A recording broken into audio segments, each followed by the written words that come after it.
सन्ना दे उसमें। तो इस तरह की जो घटनाएं घटी वो इस दास के हृदय में दरी गई। फिर धीरे धीरे परमात्मा की दया हुई, परमेश्वर ने आशीर्वाद दिया, गुरुदेव ने उपदेश दिया, वो नाम देने का आदेश दे दिया, दीक्षा देने का। दास ये सर्विस करता था। सर्विस के दौरान ही सैटरडे संडे को सत्संग करने लगा।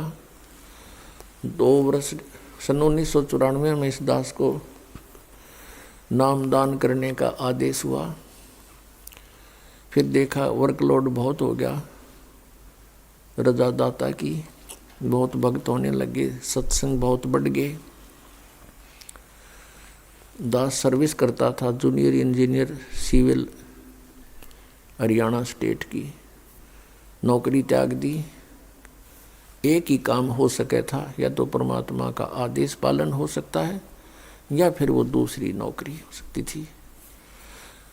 तो उसमें नौकरी त्यागने से पहले मन में बहुत विकल्प संकल्प उठे।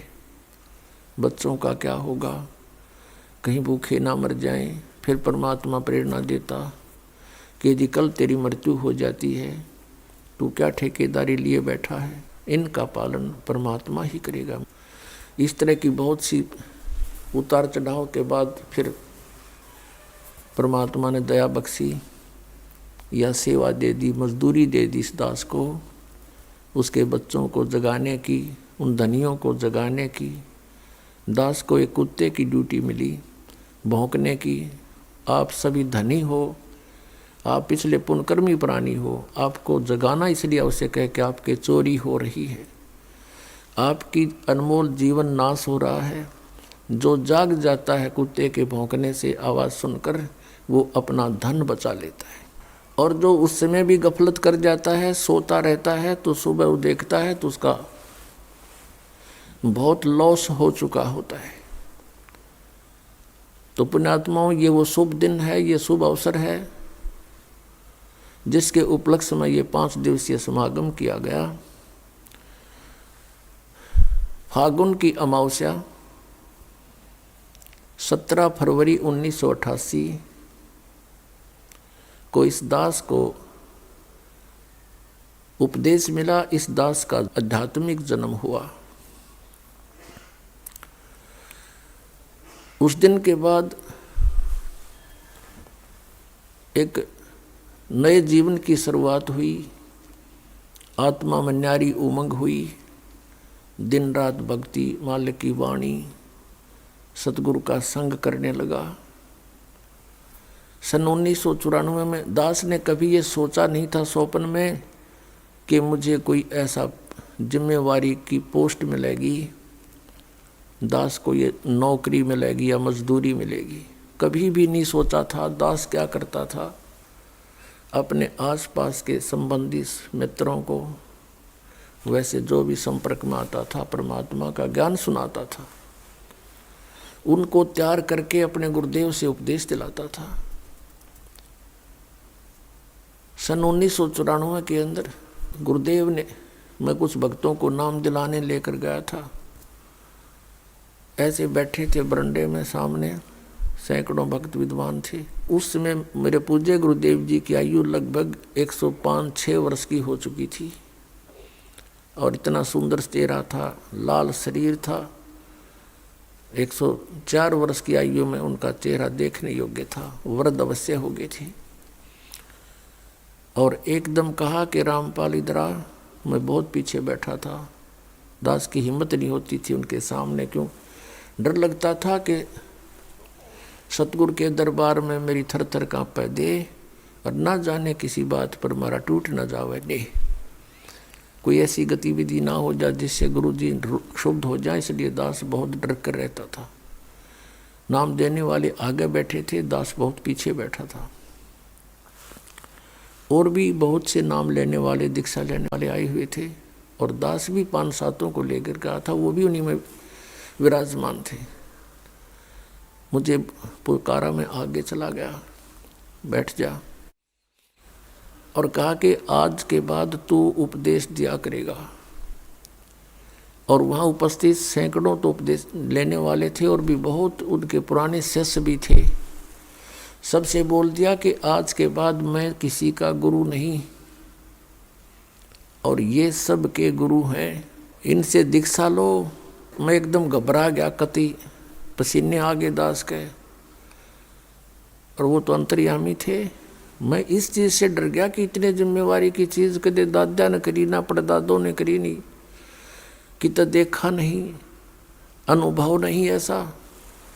वो तो अंतर्यामी थे, समझ गए कि चिंता ना करना, तेरे साथ रहूँगा,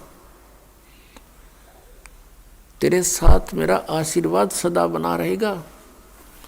और फिर कहा कि विश्व में तेरे समान संत नहीं होगा। ये सब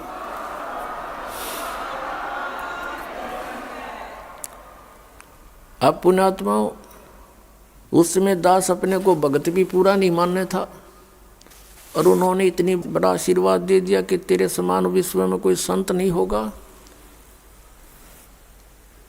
तो कहते हैं गुरु मेहर करे तो काग से हंस बना दे। उन्होंने अपनी मेहर से इस दास को, कव्वे को हंस बनाया, अपने ही आशीर्वाद से संत बनाया। उस समय हमारी बाल बुद्धि थी, ये बात समझ में नहीं आई कि मेरे जैसा एक तुच्छ प्राणी और विश्व में मेरे समान कोई संत ना होगा। ये बात गले नहीं उतर रही थी, लेकिन गुरु की जो वचन है वो उसमें दोष भी दिखाई नहीं देवा था। जैसे कोई छोटा बालक होता है और उसको कोई कहता है कि बेटा वो पेन ला, वो जैसे पेन रखा होता है, ये पेन रखा हो और वो बच्चा उठा लेता है, वो पूछता है डैडी ये क्या है, पिताजी ये क्या है। पिताजी कहता है बेटा पेन है। वो कहता है कि पेन है, हैं पेन है, हैं। और इस बात को कहते कहते उसको रख के वो और खेल लग जाता है। कहने का भाव ये है कि उसको न तो ये अविश्वास है कि पिताजी जो कह रहा है वो गलत होगा, लेकिन उसकी बुद्धि इतनी बाल है कि इसको समझ नहीं पा रही ये पेन है। वो ऐसे उसको छोड़कर चला जाता है। तो इस दास की अब वो ऐस अतिथि थी। उन्होंने कहा कि तेरे बराबर विश्व में कोई संत नहीं होगा। तो उस समय दास ऐस अतिथि में था, और वो जो कह रहे थे तो पेन था ही। तो अब इस बात का कुछ एहसास हो रहा है, क्योंकि अन्य संतों ऋषियों के जो अनुभव देखे दास ने, इनके पास तक खख भी को नहीं अध्यात्म ज्ञान का। तो हम इस योग्य नहीं थे, गुरु जी के आशीर्वाद से हो गए, यो ज्ञान हो गया, बुद्धि खुली, और इन महर्षियों के अंदर इनके झांक के देखा, इनके खुले वो बोरे जिन पर ISI मार्ग ला रखा, गोबर पर रखा था इन्हें सब ने। किसी के पास मोक्ष मार्ग नहीं, सबकी दुर्गति हुई। पिछले इतिहास बतावें, हमारे ग्रंथ कहते हैं कुछ, ये हमें बता रहे थे उसके विपरीत। तो ये संत नहीं थे।